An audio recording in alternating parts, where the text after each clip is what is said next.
Hello, everyone, and welcome back to another episode of Let's Talk for a Minute.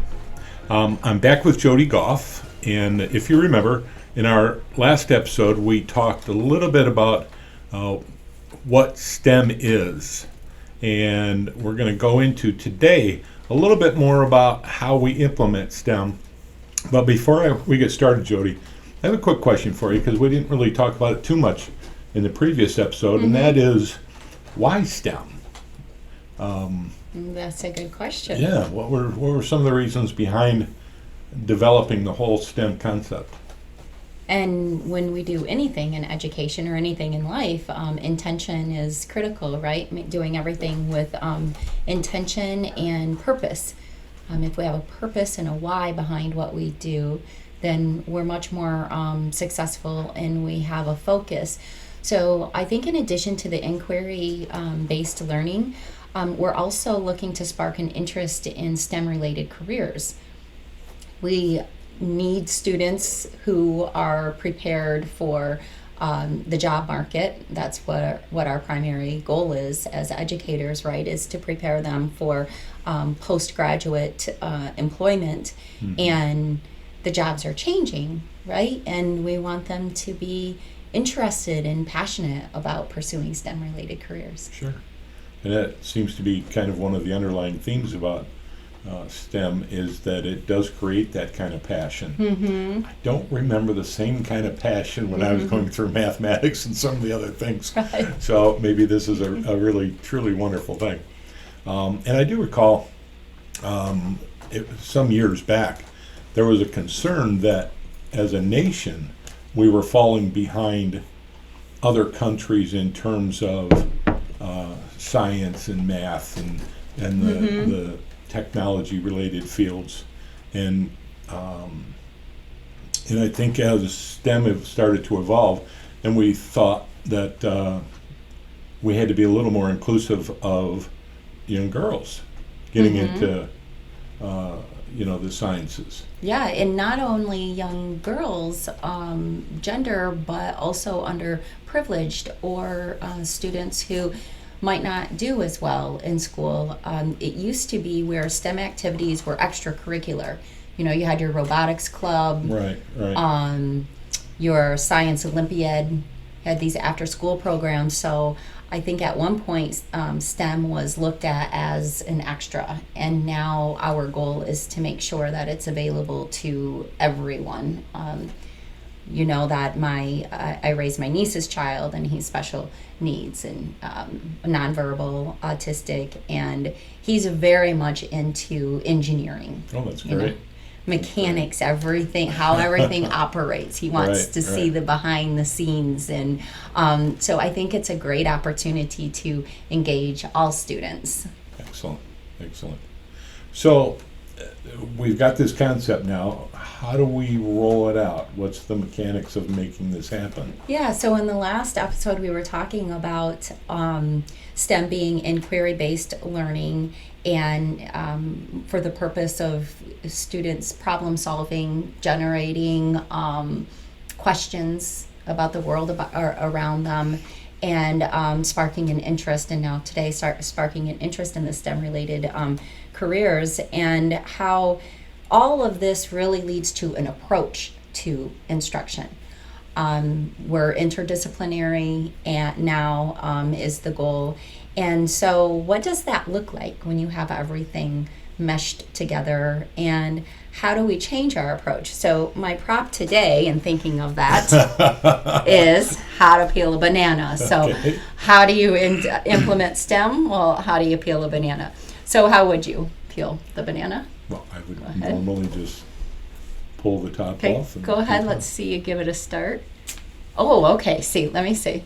You were very successful at that because of the way you grasped and pulled. It was like a quick tug. Right. Now me, when I pull on it, it continues to go back and forth. It takes a little bit of work. Right. You know, I guess I don't have the wrist, so I have to go back and forth, and it does bruise the banana a little bit there at the top. Yeah, exactly. Well, interestingly, supposedly, the right way to peel a banana is from this end. It's really just a pinch and pull. Really? And then the banana stays intact. that this is like maybe a handle. And it is a handle. Right. I mean, if you peel your banana this way and eat it that way, I think you would have a better banana eating experience. I don't know, right.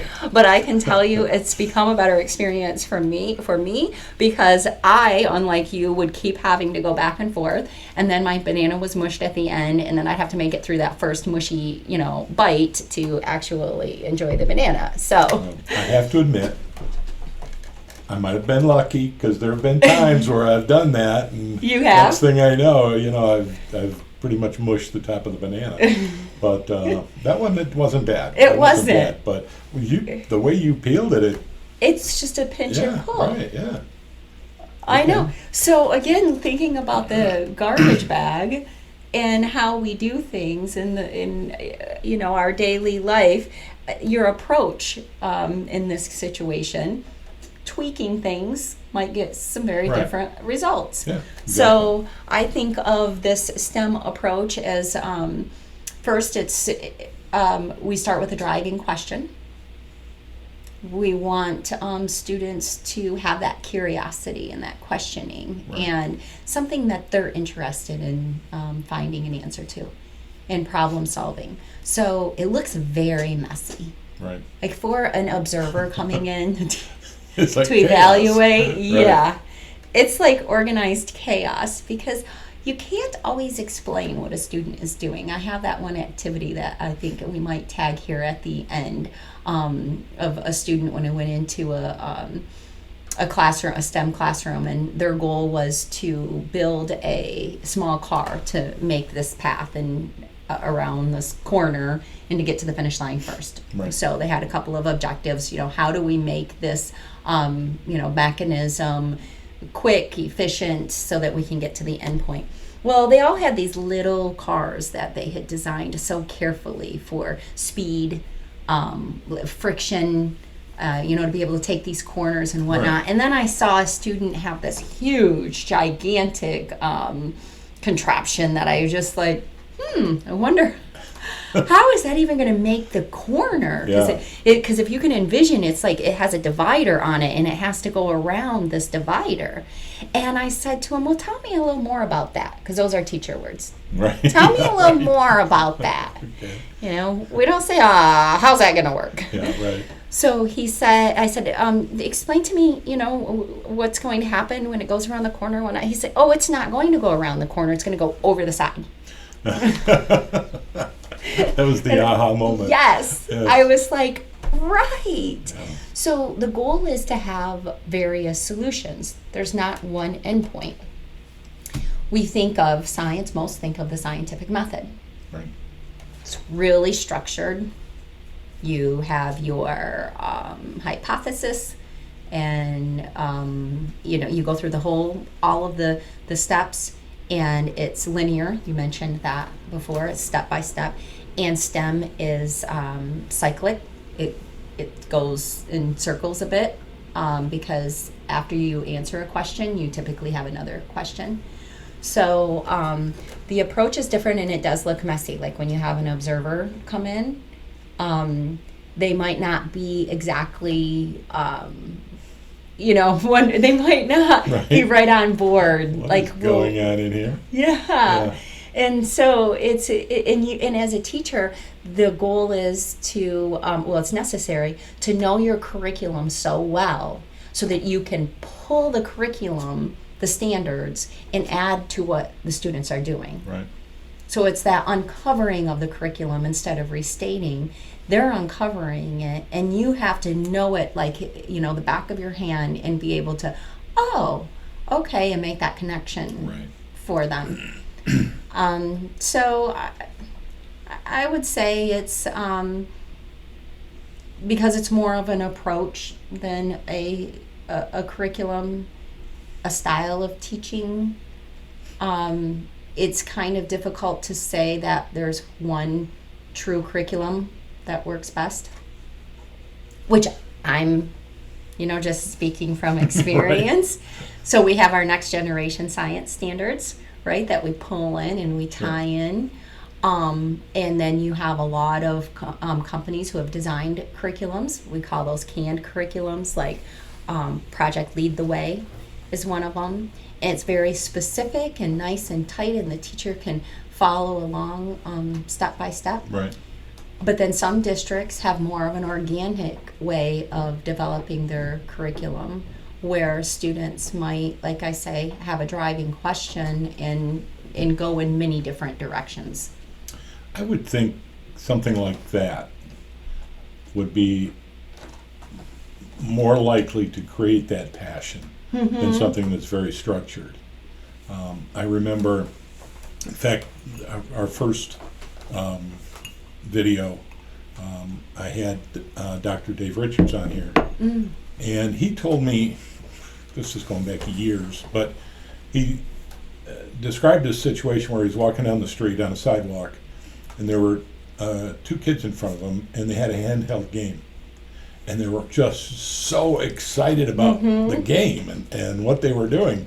And he said to me, he said, why can't we create something in the classroom that gets kids just as excited? Right.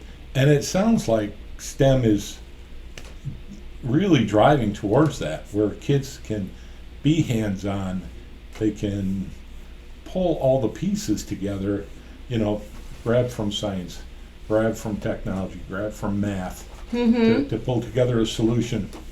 And it's something that they can get passionate about, wrap their arms around, and absolutely. In fact, there were so many class sessions where I would tell students, you have to stop.